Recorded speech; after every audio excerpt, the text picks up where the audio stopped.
Hello everybody, it is Friday the 29th of December.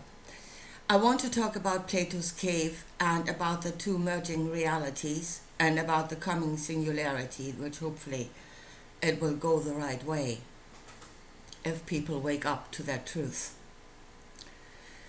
In Plato's cave, the prisoners are chained to the wall and they're watching a shadow play, which is an artificial reality which they perceive as the true reality. And it's only when they're getting out of the cave that they see. After a while, they need to readjust to the truth again. They've been out of it for so long. But they will perceive the true reality.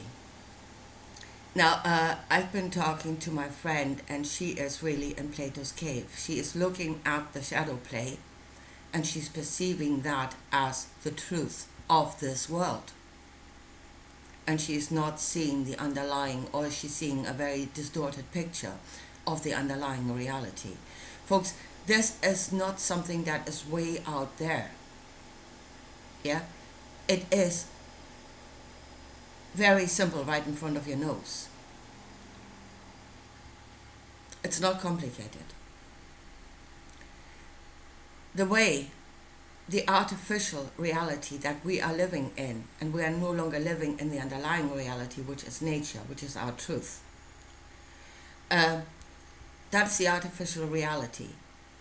And it creates artificial scarcity, and it creates artificial divisions, and it creates artificial ways in which we see ourselves, by which we see ourselves.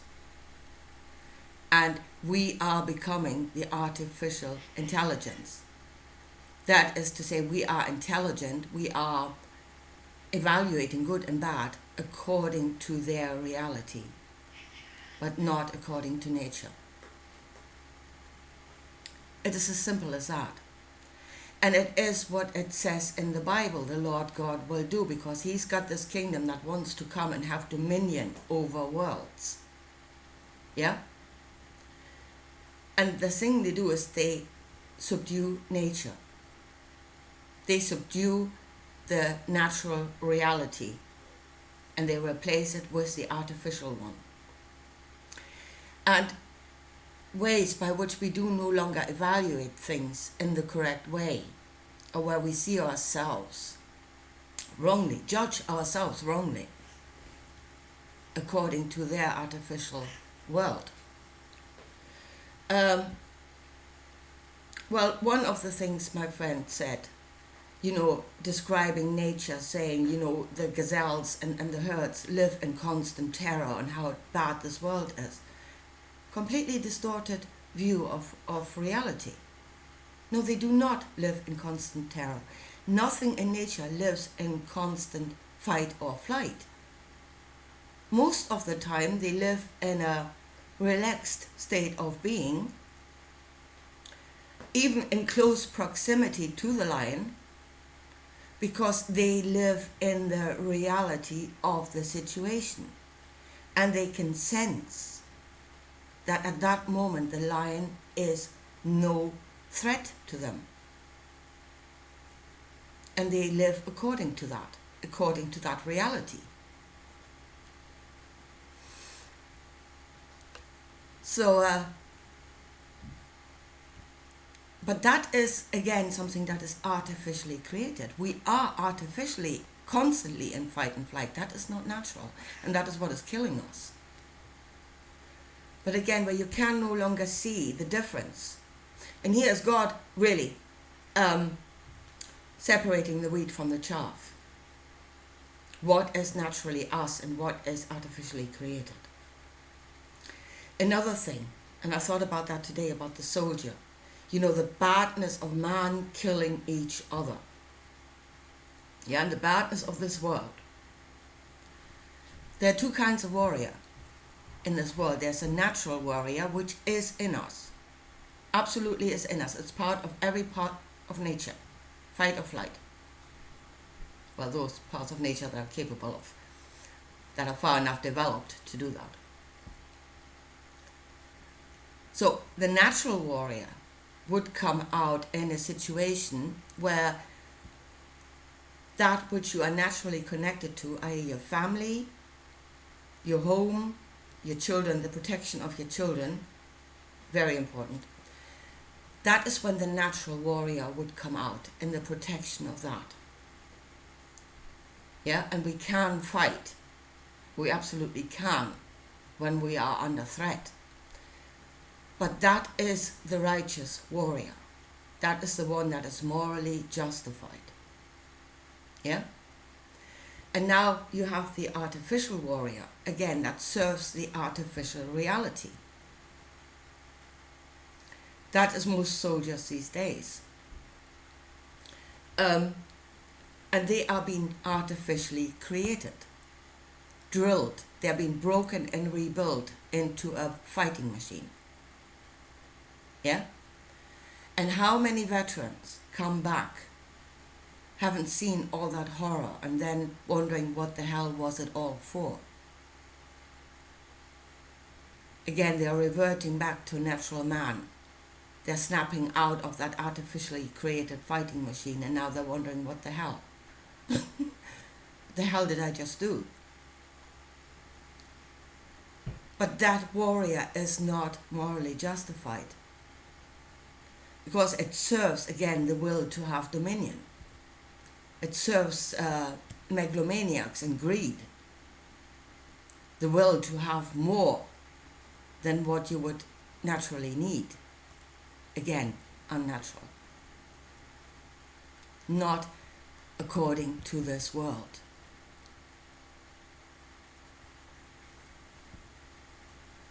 But then, again, your natural warrior, you've been told, oh no, that's your lower nature. Oh no, you must suppress that. That is bad, bad, bad. Yeah? You must be all lovey-dovey. A little speck of light, all compassion and love. But the unnatural warrior, the artificial warrior, oh, he's the hero of the nation. He's a patriot. He is good. Again, your whole value system is completely screwed up.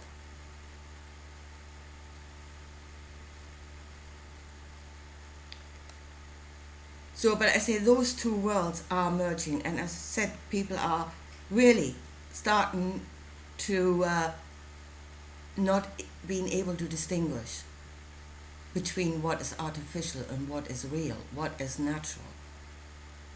Yeah? And the natural world is real, folks. Again, it's nothing for you to do. Don't worry about it. It's not real anyway. It's real, all right. You know, I always want to say, oh, this is not really, bloody hell, go and take a hammer to your hand and tell me it's not real. Yeah? What are you basing that on?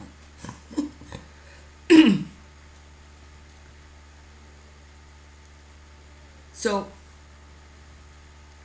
and if they say there is a coming singularity, now we come to a coming singularity, and either we're being sucked in completely into that artificially created reality, and we become the artificial intelligence that lives and evaluates everything according to the shadow play in the cave.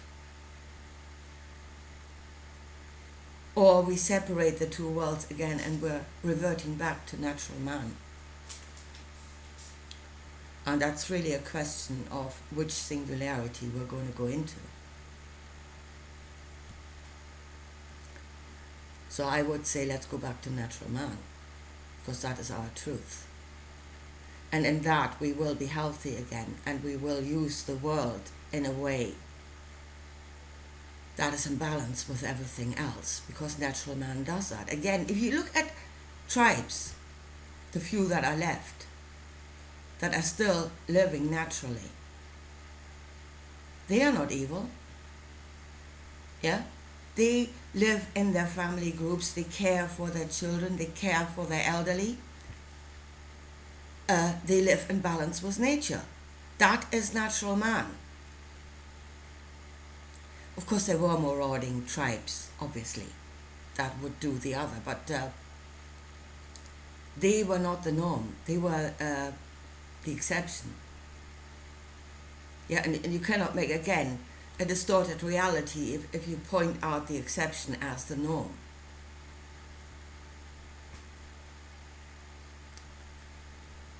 That is who we truly are.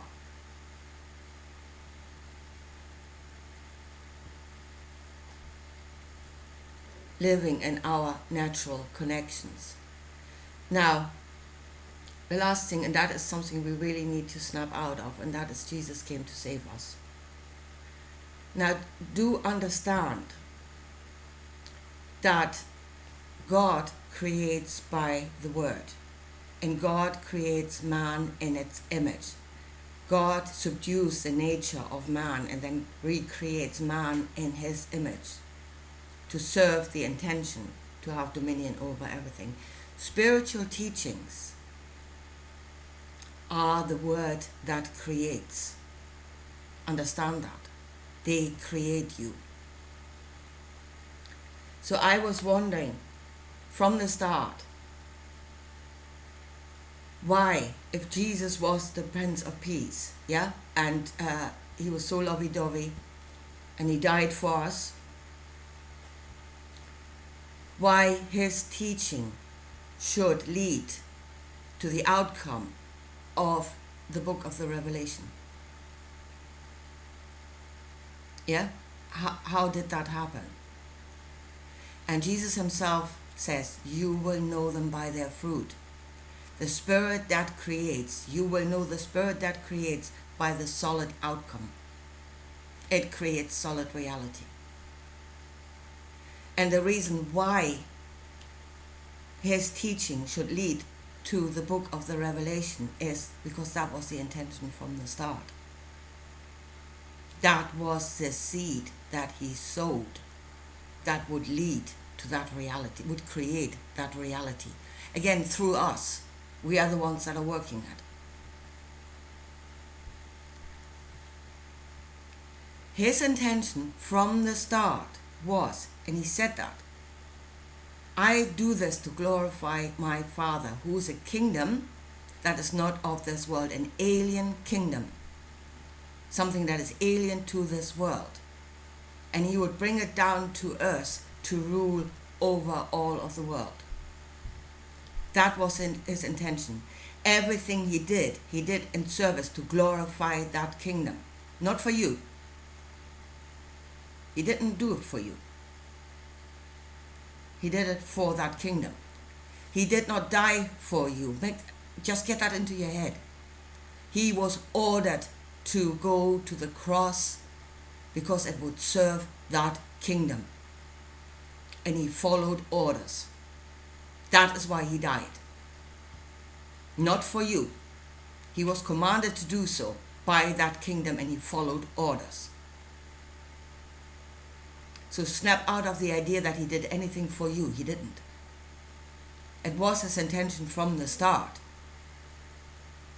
that this kingdom should come and impose its alien will onto our natural being.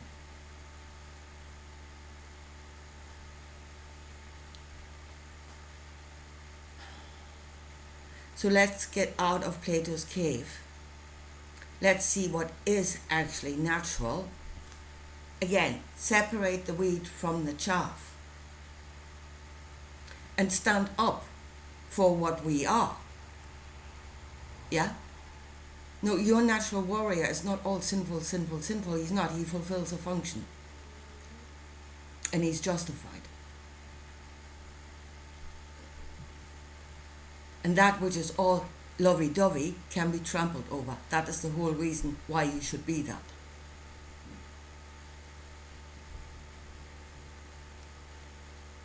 So, and let's look at what is actually happening in this world, our own truth, our own natural truth.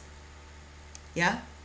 Do not look at nature in this distorted way of, oh, it's all bad, and no, it's not.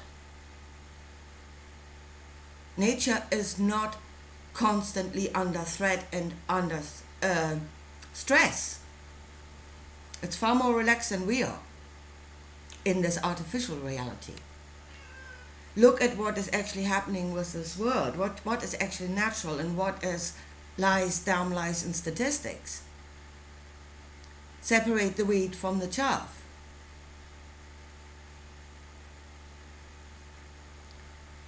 And then let's go to a singularity where we become ourselves again. Let that be the singularity. And not become the singularity that is the artificial intelligence. That's your choice at the moment.